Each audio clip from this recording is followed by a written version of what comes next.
So here we have the Nissan Juke Techna Automatic on a 66 plate. I'm going to start off by showing you around the outside of the car, and then we'll hop in and I'll run through a few controls on the inside. But as you'll see from the outside, it's a 5-door car with alloy wheels and tinted windows. Let's start off inside the boot and then work our way around the rest of the car from there. So as we approach the boot, you'll notice there's no reversing sensors. That's because this car has got a 360 camera, which I'll show you when we're inside the car.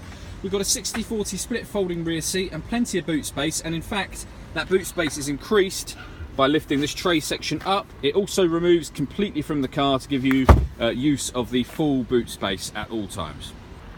Okay, so we're just going to make our way back round to the front of the car now, and then I'll hop in and run through a few controls on the inside. But now that we've done a full circle of the car, you can see it's in great condition the whole way around. Looks really good in black as well.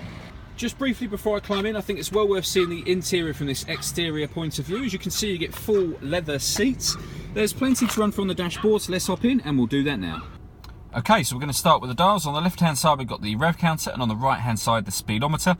In the middle you'll see the total miles for the car, which were 11,836. The fuel gauge is to the right of that, and to the left is the coolant temperature gauge. Directly underneath all of that you'll see there's a P in a box. That will show you the gear the car is currently in. As it's an automatic, we are in P for park currently. And there are two green symbols in either dial. The one on this side represents blind spot monitoring system, and the one on the right hand side is lane departure warning system. There are videos available for both of those systems explaining exactly how they work on our Facebook page, so well worth checking those out. As we back out to the steering wheel, on the left hand side we've got stereo controls, and on the right hand side we've got cruise control. Over in the centre here is the main stereo for the car, which is fantastic. There's a lot of features included within this screen. So firstly, with regards to the radio, this car has got FM, AM and DAB digital radio. You've got a CD player just there. And then in terms of other ways to listen to music, there's a USB plug-in, an auxiliary plug-in, and you can stream music wirelessly via Bluetooth audio if you wish to as well. This car also has satellite navigation. Just hit map and you can bring up the map nav, and you can put in directions, postcode, that sort of thing. And again, there's another video on that on our Facebook page, so again I'd recommend, well worth checking that one out. One of the fantastic features about this car is the 360 parking camera.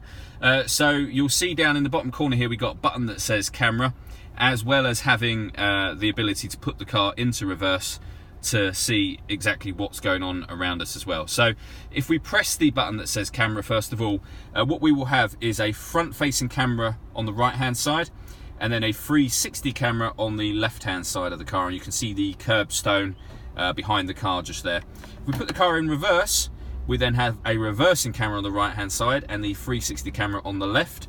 And it doesn't stop there actually. If you press the camera button a second time, you get the front facing camera and then the front near side wheel as well, which is perfect for car parks with low bollards and tight turnings and those sorts of things. So I say, really great system.